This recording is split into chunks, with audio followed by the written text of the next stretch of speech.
issued a severe thunderstorm warning for southeastern Greene County in south-central Wisconsin, northwestern Rock County in south-central Wisconsin, until 11 p.m.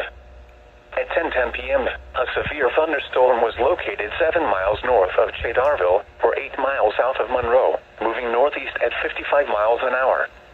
Hazard, 60 miles an hour wind gusts and nickel-size hail. Source, radar indicated. Impact, expects damage to roofs, siding, and trees. Locations impacted include Monroe, Edgerton, Evansville, Brodhead, Orfordville, Brooklyn, Albany, Footville, Fulton, Magnolia, Cooksville, Judah, Indian Fort, Lyden, and Avon. For your protection, move to an interior room on the lowest floor of a building. A tornado watch remains in effect until midnight for south-central Wisconsin.